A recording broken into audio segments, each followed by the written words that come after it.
नमस्कार दोस्तों। पिछले वीडियो में हमने गीता जी का तीसरा अध्याय महात्म्य के साथ पढ़ा।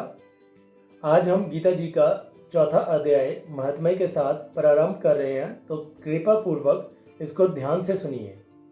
चौथा अध्याय। हे अर्जुन, संसार में है योग सदा प्रधान, योग नष्ट जब होत है प्रगट तब भगवान। योग मुझे प्यारा अधिक योगी मेरे मीत, जिसको सुख दुख समा सदा तुलमय व शीत। कुंती सूत योगी बनो तब होगा निस्तार, मुक्त होत योगी सदा जिसने न फल की आश। उस योगी के टूटते हैं पांडव सब पाश। तो चौथा अध्याय प्रारंभ कर रहा हूं। श्री कृष्ण भगवान बोले, इस अविनाशी कर्म योग को मैंने सूर्य से कहा, सूर्य ने मनु से कहा और मनु ने राजा इक्ष्वाकु से कहा। हे अर्जुन, इस परंपरा से प्राप्त ये योग सब राजश्रियों ने जाना, परंतु अधिक समय व्यतीत होने से ये लुप्त हो गया। वही प्राचीन योग आज तुमको मैंने बताया है, क्योंकि तुम मेरे भक्त और मित्र हो। ये रहस्य अति उत्तम है। अर्जुन कहने लगे, आपका जन्म तो अभी हुआ है और सूर्य का जन्म बहुत पहले हुआ था। मैं कैसे मानूं कि आपने सूर्य को ये योग बताया था। श्री कृष्ण बोले, हे अर्जुन, मेरे और तुम्हारे अनेक जन्म हो चुके हैं। मुझे याद है तुम भूल गए हो। जन्म से रहित अविनाशी संपूर्ण प्राणियों का स्वामी अपनी प्रकृति में स्थित हूँ, तथापि अपनी माया से जन्मता हूँ। हे भारत, जब जब धर्म की हानि होती है और अधर्म का प्राबल्य हो जाता है, तब तब ही मैं जन्म लेता हूँ। साधुओं की रक्षा, पापियों का नाश और धर्म की स्थापना करने के लिए प्रत्येक युग में जन्मता हूँ। जो मेरे इस अलौकिक जन्म और कर्म का तत्व जानता है, वह मृत्यु होने पर फिर जन्म नहीं लेता और मुझमें लीन हो जाता है। इस भांति मोह, भय और क्रोध को त्याग कर मुझमें भक्ति करके और मेरी शरणागति हो। बहुत से मनुष्य ज्ञान रूपी तप से पवित्र होकर मुझमें मिल गए हैं। जो जिस भाव से मेरा पूजन करता है, उसको मैं उसी प्रकार का फल देता हूँ। हे पार्थ, मनुष्य सब प्रकार से मेरे मार्ग का अनुसरण करते हैं, अर्थात ये चाहे जिसकी सेवा करे वह मेरी ही सेवा है। मनुष्य लोग में कर्म सिद्धि की इच्छा करने वाले देवताओं का पूजन करते हैं, क्योंकि इस लोक में कर्म की सिद्धि शीघ्र होती है। मैंने चारों वर्णों की सृष्टि अपने गुण और कर्म से की है। सृष्टि का कर्ता मैं ही हूँ, तथापि मुझे अकर्ता अविनाशी जानो। कर्म मुझको बद्ध नहीं कर सकता, तथापि कर्म में मेरी कामना नहीं है। इस प्रकार जो मुझको पहचानता है, वह कर्मों के बंधन में नहीं पड़ता। अतएव पूर्व पुरुषों के किए हुए कर्म को तू भी कर। हे अर्जुन, कर्म क्या है और अकर्म क्या है, इसके विचार में विद्वान की बुद्धि भी चकरा जाती है। उसी कर्म का वर्णन मैं तुझसे करूंगा, जिसके जानने से संसार के बंधन छुटकर मोक्ष के भागी होवोगे। कर्म, विकर्म और तीनों का जानना आवश्यक है, क्योंकि कर्म की गति गंभीर है। हे अर्जुन, जिसके कर्म करने की कोई कामना नहीं रहती है और जिसके समस्त कर्म ज्ञान रूपी अग्नि से भस्म निर्मल हो गए हैं, उसको पंडित कहते हैं।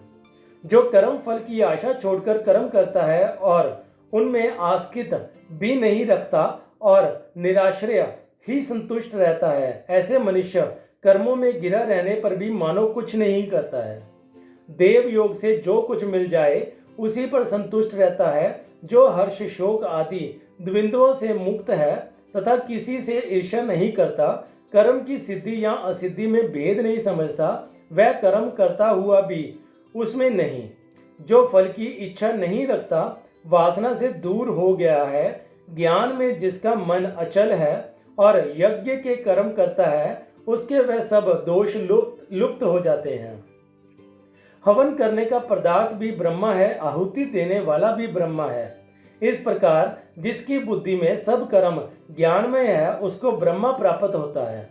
कोई कोई कर्म योगी देवताओं की पूजा करते हैं और ज्ञान योगी ब्रह्म रूप अग्नि में यज्ञ रूप से हवन कर परमात्मा का भजन करते हैं।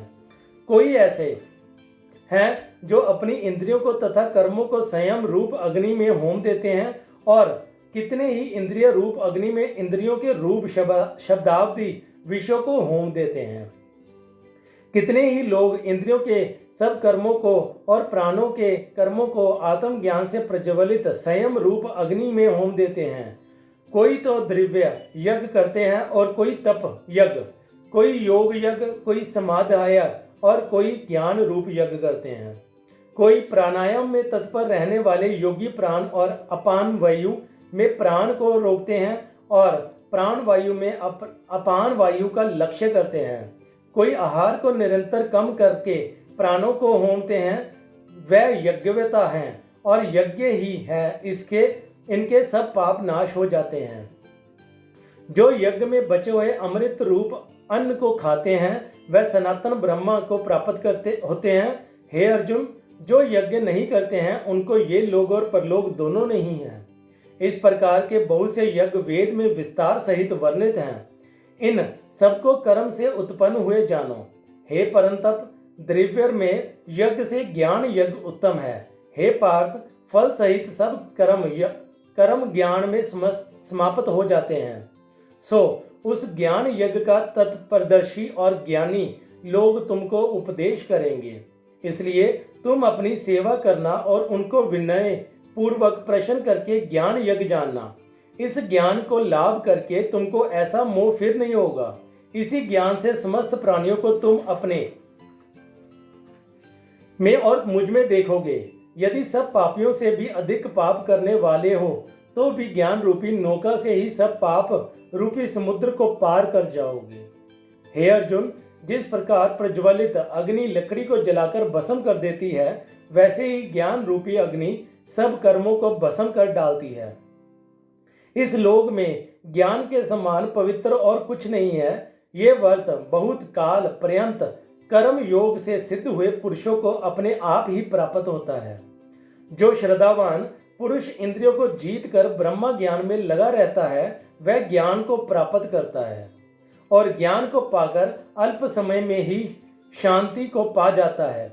अज्ञानी, श्रद्धा रहित और जिनके मन में संदेह है, ऐसे जो पुरुष हैं वह नष्ट हो जाते हैं। जिनके मन में संदेह रहता है उनको ये लोग परलोक और सुख कुछ भी प्राप्त नहीं होता। जिसके परमेश्वर धारण और निष्काम कर्म योग के आश्रय से कर्म बंधन त्याग दिए हैं, हे अर्जुन, उस आत्मज्ञानी पुरुष को कर्म नहीं बांधते। अतएव अज्ञान से उत्पन्न हुए चित्त के इस संशय को ज्ञान रूपी तलवार से काटकर मेरे बताए हुए कर्म योग को करने के लिए प्रस्तुत हो जाओ।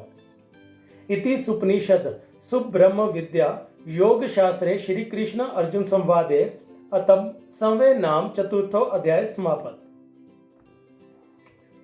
तो यहाँ पे मैं चौथे अध्याय का महत्मय सुनाने जा रहा हूँ, तो ध्यान पूर्वक सुनिए। भगवान जी बोले, हे लक्ष्मी, जो पुरुष श्री गीता जी का पाठ करते हैं उनके स्पर्श मात्र से अदम देह छुटकर मुक्ति को प्राप्त होता है। लक्ष्मी जी ने पूछा, हे महाराज, श्री गीता जी के पाठ करने वाले के साथ छूकर कोई जीव भी मुक्त हुआ है? तब श्री भगवान जी ने कहा, हे लक्ष्मी, तुमको मुक्त हुए की एक पुरातन कथा सुनाता हूँ। भागीरथी गंगा जी के तट पर श्री काशी जी नगर है। वहाँ एक वैष्णव श्री गीता जी के चौथे अध्याय का पाठ किया करता था। एक दिन वह साधु वन में गया। वहाँ बेरियों के 2 वृक्ष थे, उनकी बड़ी छाया थी। वह साधु वहाँ बैठ गया और बैठते ही उसको निद्रा आ गई। एक बेरी से उसके पांव लगे और दूसरी के साथ सिर लग गया। वह दोनों बेरियों को आपस में कांप कर पृथ्वी पर गिर पड़ी। पत्ते उनके सूख गए। परमेश्वर की इच्छा से वह दोनों बेरियां ब्राह्मण के घर जा पुत्रियां हुई। हे लक्ष्मी, बड़े उग्र पुण्यों के कारण से मनुष्य देह मिलती है। फिर ब्राह्मण के घर जन्म लेकर उन दोनों लड़कियां ने तपस्या करनी आरंभ की। जब वह दोनों बड़ी हुई तब उनके माता पिता ने कहा, हे पुत्रियों, हम तुम्हारा विवाह करते हैं। तब उनके माता पिता ने कहा, वह विवाह नहीं कराती। इनको अपना पिछला जन्म की खबर थी।